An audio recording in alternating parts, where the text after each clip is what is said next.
शिवसेना उद्धव बाळासाहेब ठाकरे गटाचे उपनेते सुधाकर बडगुजर यांची 2 दिवसापूर्वी पक्षातून हकालपट्टी करण्यात आली। त्यानंतरचा कालावधीमध्ये ते शांत आहेत। एकीकडे भाजपमध्ये ते प्रवेश करणार अशी चर्चा होती। भाजपमध्ये त्यांच्या विरोधाची लाट उसळलेली होती। मात्र भाजपच्या वरिष्ठ पदाधिकाऱ्यांनी पक्षाचे दरवाजे सर्वांसाठी खुले असल्याचं सांगत सुधाकर बडगुजर यांच्या प्रवेशाचे एक प्रकारे संकेतच दिलेले आहेत। बडगुजर आपल्यासोबत आहेत। 2 दिवस झाले घटनाक्रमानंतर आपली काय भूमिका आहे? वेट आणि वॉच. थांबलोय अजून. का बरं थांबलेत? कधीपर्यंत थांबणार? माझ्या साडूच्या मुलीचं लग्न आहे 8 तारखेला.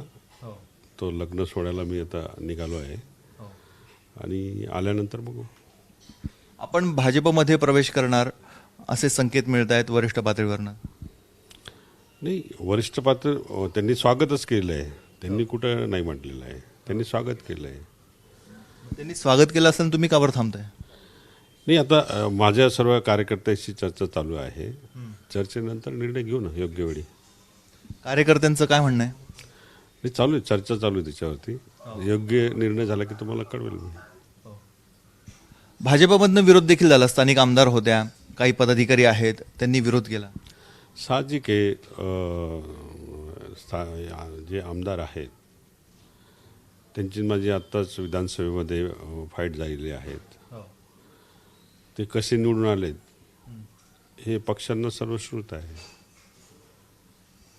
पक्षाच्या ताकदीवरच निवडून आलेत ना. कसे निवडून आले? तुम्ही काहीतरी वेगळं सांगू इच्छिता? नाही, खाली म्हणजे बऱ्याच लोकांचा विरोध होता. त्यांच्या पक्षातील लोकांचा 13-14 नगरसेवक त्यावेळेस विरोधात केले होते. तरी पण पक्षाने त्यांना तिकीट दिलं ना. एवढा विरोध असताना म्हणून तर ते निवडून आले ना. मग आता गेल्या 2 दिवसामध्ये तुम्ही कुठल्या कुठल्या नेत्यांच्या भेटी घेतलेल्या आहेत, चर्चा केली? नाही, भेटीगाठी चालूच आहे. भेटीगाठी सर्वांच्या घेतोय. कार्यकर्त्यांचे घेतोय, नेत्यांचे घेतोय, सहकाऱ्यांचे घेतोय. सर्वांच्या भेटीगाठीच चालू आहे. कुठल्या पक्षाच्या नेत्यांच्या भेटी घेतल्यात? नाही, अजून आता सर्वच गोष्टी मीडियासमोर बोलणं मला उचित वाटत नाही. योग्य वेळ आल्यावर मी सांगेन. पण 1-2 दिवसा म्युन्सिपल कर्मचारी सेनेच्या बाबतीत प्रश्न उत्तर तुम्ही करायला पाहिजे. ते तिथं ती सुरुवात केली तर बरं होईल त्या उत्तरावर. नाही, आता त्या कारणाने तुम्ही मुख्यमंत्र्यांची भेट घेतली आणि नंतरच घडामोडी खूप झपाट्याने घडलेल्या होत्या. तुमची पक्षामधनं हकालपट्टी झाली आणि दुसरीकडे भाजपमधनं तुम्हाला विरोध झाला. नाही, आता विरोध झाला, विरोध मावळला. आता चर्चेला सुरुवात झालेली आहे. अंतिम निर्णयापर्यंत ज्यावेळेस येऊ त्यावेळेस तुमच्याशी परत बोलणार आहे मी. साधारणतः आपला प्रवेश कधीपर्यंत होऊ शकतो भाजपमध्ये? सांगेल ना, प्रेस घेऊनच सांगेल, तुमच्या मीडियाच्या माध्यमातूनच सांगेल. पण अजून त्याला वेळ आहे. अजून तो आपले कुठले कुठले मुद्दे असणार आहे किंवा अटी शर्ती असणार आहे प्रवेशासाठी? कुठली अटी शर्ती माझ्या नाहीत. माझ्याबरोबर येणाऱ्या सहकाऱ्यांना योग्य न्याय मिळाला पाहिजे एवढीच अपेक्षा आहे. तुमच्याबरोबर किती सहकारी प्रवेश करणार आहेत? मी सांगेल तुम्हाला. आत्ता मीडियासमोर ते सहकाऱ्यांच्या बद्दल न बोललेलं बरं. साधारणतः कधीपर्यंत तुमचा भाजप प्रवेश होऊ शकतो? भाजप प्रवेश तुम्ही असं का म्हणतात? अजून मी भूमिका सांगेल ना तुम्हाला. सांगेल ना. मग कुठले कुठले ऑप्शन आहे तुमच्या पुढे आज? सांगेल. सर्वांनीच मला निमंत्रित केलेलं आहे. सर्वांनी म्हणजे निमंत्रित केलं आहे. मी सांगेल योग्य वेळ कार्यकर्त्याशी चर्चा करून 1-2-3 दिवसात माझी भूमिका मी जाहीर करेलच ना. शिंदे गटाच्या महानगर प्रमुखांनी पण पोस्ट व्हायरल केली होती तुमच्या विरोधासाठी आणि तुम्ही म्हणता सगळीकडनं निमंत्रण आहे. त्याची माझी काही बरोबरी नाही.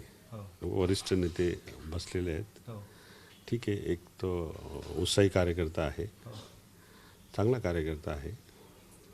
गेल्या 2-1 दिवसांमध्ये तुमच्या समर्थकांकडनं आमदारांच्या विरोधात काही सोशल मीडियावर पोस्ट झाल्या, तिकडनं पण सोशल मीडियावर तुमच्या विरोधामध्ये पोस्ट झाल्या. हे म्हणजे तुम्ही एकीकडे प्रवेशाचे तयारी करताय आणि दुसरीकडे असं सोशल मीडियाचं वॉर बघायला मिळतं? असं मला वाटत नाही. कार्यकर्त्यांनी काही संभ्रम अवस्था निर्माण केली असेल. आमचे कार्यकर्ते असतील तर आम्ही समज देऊ, त्यांचे कार्यकर्ते असतील त्यांनी समज द्यावेत. आता माझ्या विरोधात बी अनेक पोस्ट मागं झालेल्या आहेत. आम्ही पण तक्रार केल्या होत्या.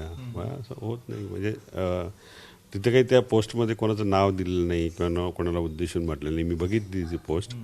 आणि त्या पोस्टमध्ये असं सीमा हिरेंचं नाव कुठं घेतलेलं आहे? परंतु जिवारी लागण्याचं काही कारण नाही. म्हणजे त्यामध्ये काही कोणाचं नाव घेतलेलं नाही आणि उगीच त्या कार्यकर्त्यांवरती गुन्हे दाखल करण्याचं ते षडयंत्र आहे. तो एक उत्साही कार्यकर्ता आहे, त्यांनी ती तक्रार केलेली आहे. मग आता आमच्या पण तक्रारी अनेक गेलेल्या आहेत त्या ठिकाणी, पण त्याच्यावरती पण काही गुन्हे दाखल झालेले नाही अजून. आता सलीम कुत्ताची पोस्ट माझी बरीच व्हायरल गेली होती, त्यावेळेस आम्ही पोलीस स्टेशनला अर्ज दिलेले आहेत. म्हणजे असं जर गैरसमज असतील तर कार्यकर्त्यांचा गैरसमज काढता येईल आपल्याला. शेवटचा प्रश्न, अशा पद्धतीचं एकीकडे वॉर रंगलेलं आहे सोशल मीडिया. तुम्ही ज्यावेळेस पक्षात खऱ्या अर्थानं प्रवेश कराल तर स्थानिक पातळीवरचा तुमचा विरोध मावळण्यासाठी तुम्हाला मोठं आव्हान राहणार. असं सोशल मीडियावरती वार कोणी केले तर काय केले ते मी अनभिज्ञ आहे, मला माहीत नाही. बघू, येणारा काळ सांगेल. हे आहेत सुधाकर बडगुजर. सध्या कुठल्याच पक्षामध्ये नाही आहेत, मात्र भाजपमध्ये ते प्रवेश करतील अशा स्वरूपाचे संकेत मिळत आहेत. त्यांनी स्पष्ट जरी सांगितलं नसलं तरी कुठल्याही अटी शर्ती विना आपण प्रवेश करणार असल्याचं त्यांनी स्पष्ट केलेलं आहे. त्यामुळे येत्या काही दिवसामध्ये सुधाकर बडगुजर हे नेमकं कोणत्या पक्षामध्ये आणि केव्हा प्रवेश करणार हे स्पष्ट होणार आहे. कॅमेरामॅन किरण कटारेसह मुकुल कुलकर्णी, एबीपी माझा, नाशिक. एबीपी माझा, उघडा डोळे बघा नीट.